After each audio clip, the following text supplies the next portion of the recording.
I stayed awake all night writing letters filled with love and hope, but when I finally handed them over, they glanced once, laughed with their friends, and tore the pages apart like my feelings were nothing but a joke. I stayed awake all night writing letters filled with love and hope, but when I handed them over this morning, they glanced once, laughed with their friends, and tore the pages apart like my feelings were nothing but a joke. But let me back. Because this isn't really about those letters at all. 3 months ago I was married to Sarah. We had 2 kids, Emma 8 and Jake 6. We had a house with a white picket fence that I'd painted last spring while Sarah planted roses along the walkway. I had everything a man could want. And I did all away for someone who just publicly humiliated me in the cruelest way possible. It started innocent enough. That's what I told worked in accounting at my company. She was young, maybe 24 to my 35. She laughed at my jokes during coffee breaks. She asked about my weekend plans. She made me feel noticed. Sarah and I had been together for 12 years, married for 9. We'd fallen into routines. Work, kids, dinner, Netflix, bed. Repeat. I felt invisible in my own home. Sarah was always tired, always stressed about the kids or money or her mother's health issues. When was the last time she'd really looked at me, really seen me? Jessica saw me. Or at least, I thought she did. It began with longer conversations by the coffee machine. Then lunch invitations I should have declined. Then texts that made my heart race in ways it hadn't in years. Thinking of, she'd write, or so funny. Wife is lucky. Those 3 words should have been a red flag the size of Texas. Instead they felt like validation. I started working late more often. Big project, I'd tell Sarah, who barely looked, from helping Emma with homework. I'd meet Jessica for drinks instead. Nothing physical happened for weeks. Just talking, laughing, feeling alive again. But emotional cheating is still cheating, I see that now. The night it escalated, Sarah had fallen asleep on the couch again while we were watching a movie. The kids were finally in bed after a marathon tantrum session from Jake about bedtime. I felt lonely sitting there next to my own wife, watching her sleep with her mouth slightly open, still in the same yoga pants she'd worn for 3 days straight. My phone buzzed. Jessica, I was watching movies with someone special tonight. I replied without thinking. Me too? Place or mine, she texted back. I stared at that message for 20 minutes. Sarah stirred beside me, mumbling something about laundry in her sleep. Emma's art project was still spread across the dining table. Jake's superhero toys were scattered on the floor. This was supposed to be enough. But it didn't feel like enough in that moment. It felt small and tired and predictable. Mine, I typed. Kids are asleep. I deleted the message before sending it. Wrote it again. Deleted it. Wrote it one more time. Then I hit send. Jessica arrived 45 minutes later. I'd moved Sarah to our bedroom, telling her she'd be more comfortable there. She mumbled something about being tired and fell back asleep immediately. What happened next lasted maybe 30 minutes. 30 minutes that cost me everything I'd spent 12 years building. I won't go into details. This isn't that kind of post. But afterward, as Jessica gathered her things and me goodbye like this was the beginning of something beautiful, I sat on my living room floor surrounded by my children's toys and knew I'd just destroyed my entire world. The guilt was immediate and crushing. But instead of ending it there, instead of confessing to Sarah and begging forgiveness, I doubled down. Started seeing Jessica regularly. Told Sarah was happier anyway, that she didn't really need me, that the kids wouldn't notice. Kids notice everything. Emma started asking why Daddy worked so late all the time. Jake began having nightmares and crawling into our bed, where Sarah slept alone more nights than not because I was, the office, or with the guys. I convinced I was protecting them by keeping the secret. I was actually protecting. The affair lasted 2 months. 2 months of lies, excuses, and deleted text messages. 2 months of coming home to Sarah's trusting smile and my children's hugs, knowing I was the worst kind of. I started planning to leave Sarah. That's how deep into the delusion I'd fallen. Jessica and I would be together, I'd see the kids on weekends. Everyone would be happier in the long run. I even started writing Jessica love letters. Pathetic, right? A 35-year-old married father writing teenage love notes to his affair partner. But I was convinced what we had was real, that she felt the same way about me that I'd convinced I felt about her. Last weekend, I finally worked the courage to tell Sarah I wanted a separation. I had the speech planned out. We've grown apart, I'd say. This is best for everyone. I'd never mention Jessica. I'd be the good guy who was brave enough to end a marriage that wasn't working. But before I could have that conversation, Sarah found out anyway. She discovered everything through the dumbest possible mistake. I'd forgotten to log out of my personal email on our shared computer. Sarah went to print a recipe and saw the draft folder full of unsent messages to Jessica. Love letters, plans to meet, photos I'd sent. The confrontation happened after the kids went to school on Monday morning. Sarah didn't yell. She didn't throw things. She just sat at our kitchen table with printed copies of my emails spread out in front of her and cried quietly while asking me how long it had been going on. I tried to lie at first, said it was just flirting, nothing physical. But Sarah isn't. She read every word I'd written to Jessica. Words I'd never written to her, promises I'd never made to the mother of my children. Get out, she said finally, just, get out. I packed a bag and left, didn't even say goodbye to Emma and Jake because I couldn't bear to see their confused faces as Daddy moved his clothes to the car. That was 6 weeks ago. Since then, Sarah has filed for divorce. She's asking for full custody with supervised visitation for me. She told the kids that Daddy made some bad choices and that's why he doesn't live with them anymore. Emma cried for 3 days straight. Jake started wetting the bed again and asking if it was his fault that Daddy left. But here's the really pathetic part. The part that makes me want to crawl into a hole and never come out. Jessica dumped me 2 weeks after Sarah kicked me out. This is all happening too fast, she said over coffee at the same place where our affair began. I'm not ready for all this drama. The divorce, the kids, it's too much. She was never planning to be with me long term. I was just a fun distraction, a midlife crisis she got to participate in without consequences. When it became real, when it meant dealing with the actual fallout of what we'd done, she ran. I begged her to reconsider, sent her dozens of texts that went unanswered, called until she blocked my number. Then I spent all night last night writing her letters by hand. Real letters on paper, like some kind of romantic gesture from a movie. I poured my heart out, told her how much she meant to me, how I'd given everything for her, how we could still make this work. I drove to her office building this morning and waited for her in the parking lot. When she arrived with 2 coworkers, I approached with my stack of handwritten letters. Jessica, please. Just read these. I know you'll understand. She took the letters, glanced at the first page, then looked at her friends with this expression I'll never forget. Embarrassment mixed with cruel amusement. Oh my God, she said loud enough for everyone nearby to hear. Actually wrote me love letters. Like a teenager. Her friends started laughing. Jessica held one of the letters and began reading it out loud in a mocking voice. My dearest Jessica, are the light that guides me through the darkness. I stood there frozen as she tore each letter into pieces, letting the fragments fall to the asphalt like snow. Other people had stopped to watch the show. Someone was recording with their phone. Ruined marriage for me, she said, still smiling. And now think I owe something, or pathetic. She walked into the building with her friends, leaving me standing in a parking lot covered with pieces of my desperate letters while strangers whispered and pointed.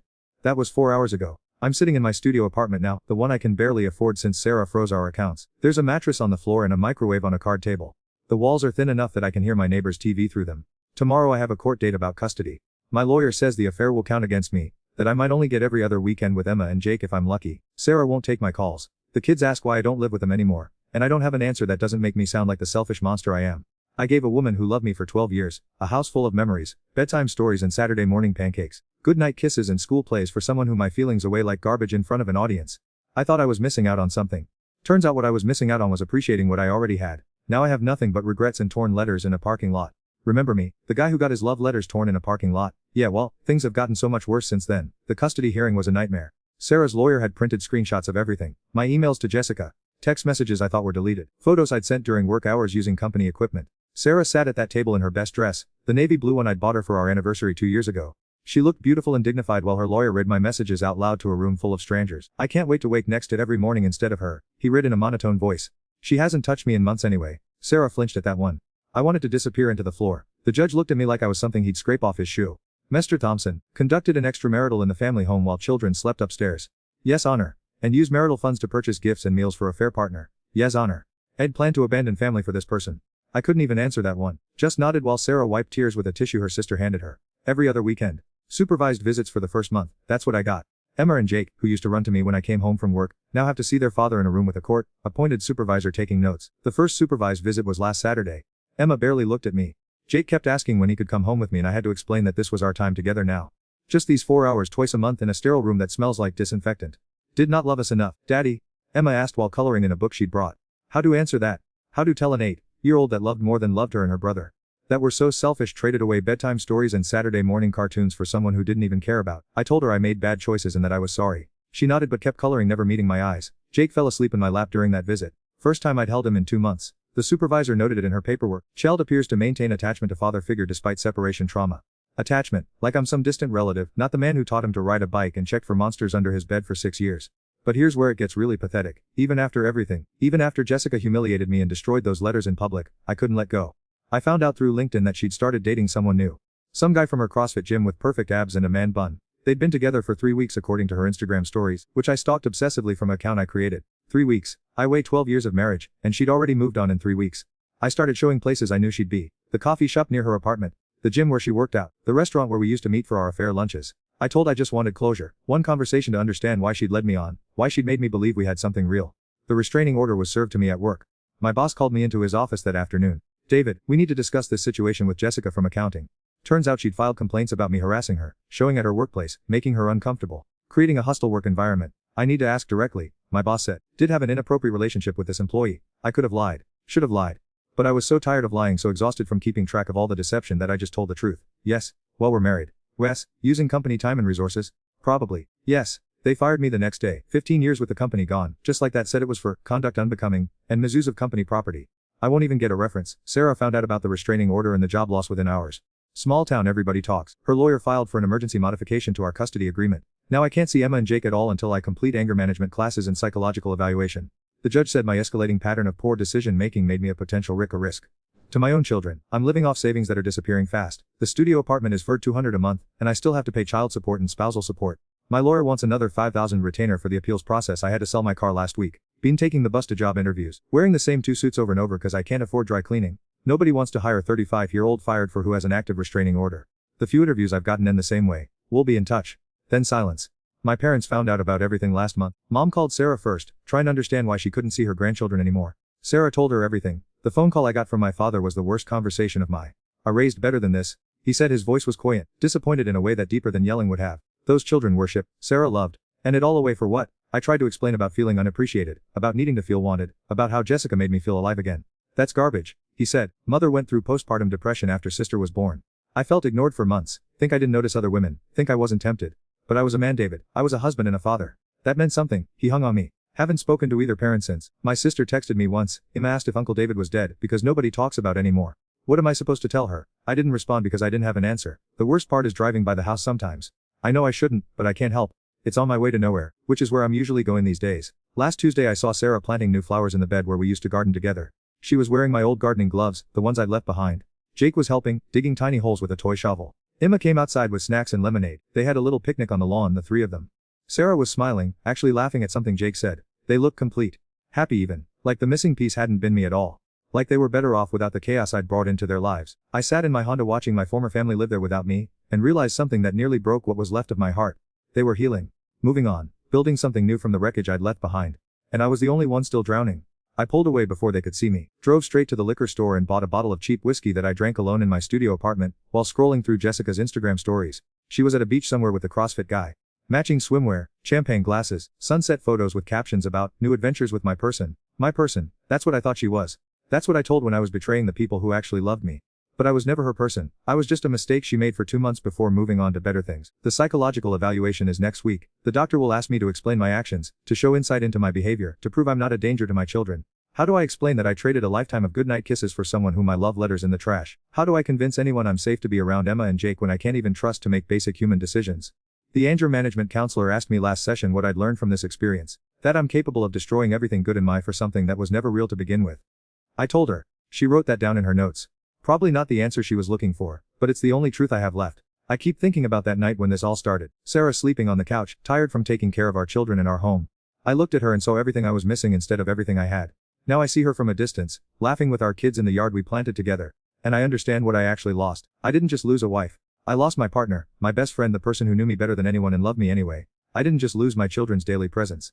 I lost the privilege of being their hero, their safe harbor, the person they could always count on. I lost, too, the man I thought I was, the father I believed to be, the husband who promised to love and honor and cherish. That man is gone. In his place is someone who stalks his ex-affair partner and gets fired for. Someone who can't see his own children without supervision. Someone whose parents are ashamed to claim him. The letters Jessica tore in that parking lot weren't declarations of love. They were the desperate pleas of a man who'd realized too late that he'd burned down his entire world for absolutely nothing. And now I'm standing in the ashes, finally understanding what everyone tried to tell me from the beginning. Some mistakes don't get to come back from. This will be my last post. Not because things got better, they didn't. But because I finally understand there's no coming back from what I've done, and I need to stop pretending there might be. The psychological evaluation came back. Narcissistic tendencies with poor impulse control and inability to accept consequences for actions. The doctor recommended extended therapy and supervised visitation indefinitely. I appealed, lost, applied again 3 months later. Emma turned 9 in October. I wasn't invited to her birthday party. Sarah's sister posted photos on Facebook that I saw before Sarah blocked me completely. Princess theme, pink everything. 20 kids from Emma's class laughing and playing in the backyard I used to mow every weekend. Emma looked happy. Genuinely radiantly happy in a way I hadn't seen since before I destroyed our family. She was blowing out candles on a cake shaped like a castle, surrounded by friends who have no idea her father is the kind of man who abandons his children for someone who never cared about him. Jake started kindergarten. I know because I drove by the school on the first day and saw Sarah walking him to the entrance. He was wearing a new superhero backpack and holding her hand, chattering excitedly about something that made her smile. I used to be the one who walked them to school.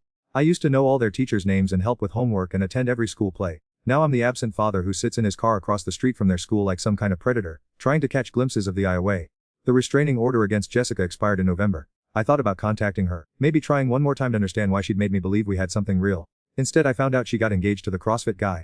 Saw the ring on her Instagram story, bigger than the one I'd given Sarah 12 years ago. The caption read, "He said yes to forever with me." Forever. The same word I'd used in those pathetic letters she'd torn in front of everyone. I finally got a job last month. Night shift at a warehouse, loading trucks. It pays $13 an hour, barely enough to cover my rent and child support. But it's something. My supervisor is 22 and calls me Pops, because I'm the oldest guy on the crew. My coworkers are mostly kids saving for college or men who've made mistakes like mine. We don't talk much. Just load boxes and try not to think about how we ended here. The work is mind-numbing, which is almost a blessing. 8 hours of lifting and moving and not having to remember what I used to have. What I used to be. I saw Sarah at the grocery store 3 weeks ago. First time we'd been in the same space since the custody hearing. She was with the kids, pushing a cart full of the cereals they like and the sandwich meat Jake prefers. She looked good. Healthier somehow. She'd her hair shorter, was wearing a sweater I'd never seen before. She was laughing at something Emma had whispered to her, and for a moment she looked like the woman I'd fallen in love with in college. Then she saw me. The laughter died instantly. She pulled the cart closer to her, instinctively putting herself between me and the children. Emma noticed and turned around, her smile fading when she recognized me. "Hey, Daddy," she said quietly, like she wasn't sure she was allowed to talk to me. "Hi sweetheart." My voice cracked saying it. Jake hid behind Sarah's legs, he barely remembered me now. 6 months is a lifetime when you're 6 years old. "We need to go," Sarah said firmly. She didn't look angry anymore, just tired. Done with me, they walked away toward the checkout.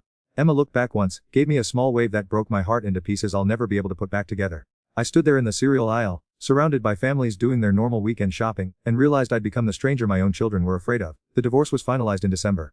No contest. I got nothing except visitation rights I can't even exercise and debt that'll take years to pay off. Sarah got the house, the cars, full custody, and the right to make all decisions about Emma and Jake's lives without consulting me. She also got to keep her dignity, her friends, her family's respect. The she'd built that I tried to destroy. I got a studio apartment and the knowledge that I'm the cautionary tale people tell their spouses about what happens when take family for granted. Christmas was the worst day of my.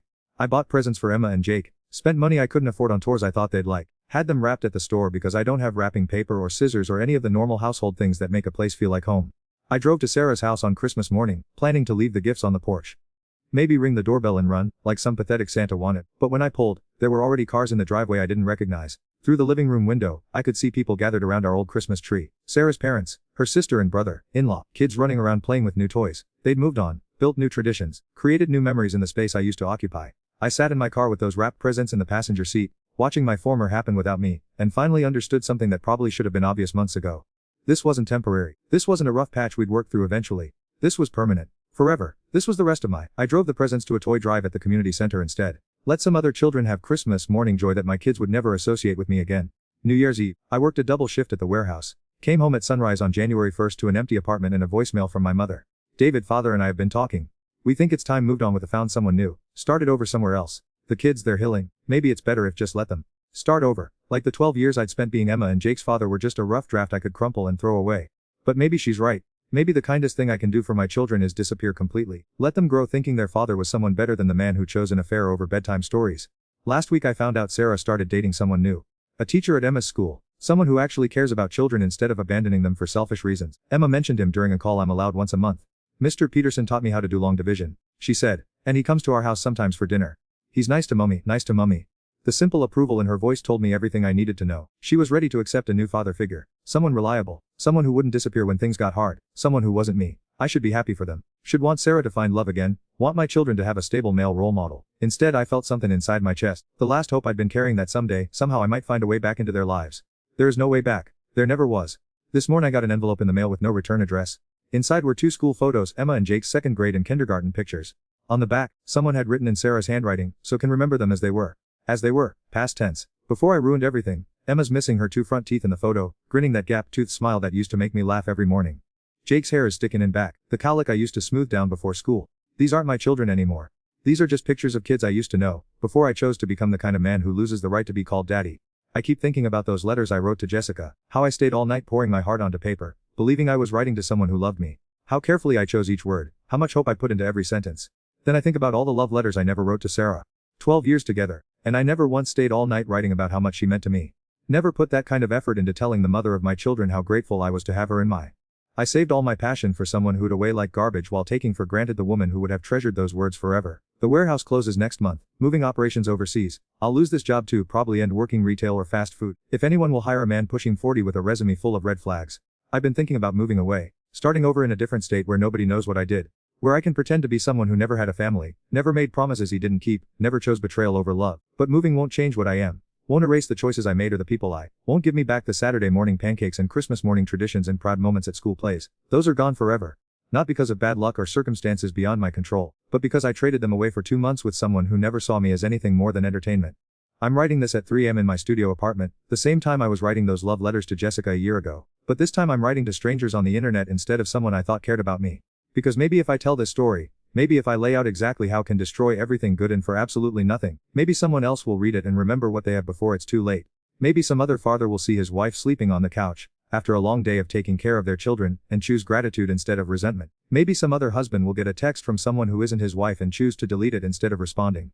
Maybe someone will read this and realize that the excitement of being wanted by someone new isn't worth losing the privilege of being needed by the people who love most. I had everything a man could want, and I had all away because I confused want with need, excitement with love, fantasy with reality. Now I have nothing but regrets and school photos of children who barely remember me, and the knowledge that somewhere across town, the family I destroyed is building something beautiful without me. The letters I wrote to Jessica got torn and thrown away because they were never real to begin with. But the I had with Sarah and Emma and Jake, that was real, and I'm the one who tore it and it away. And unlike letters, some things can never be written again.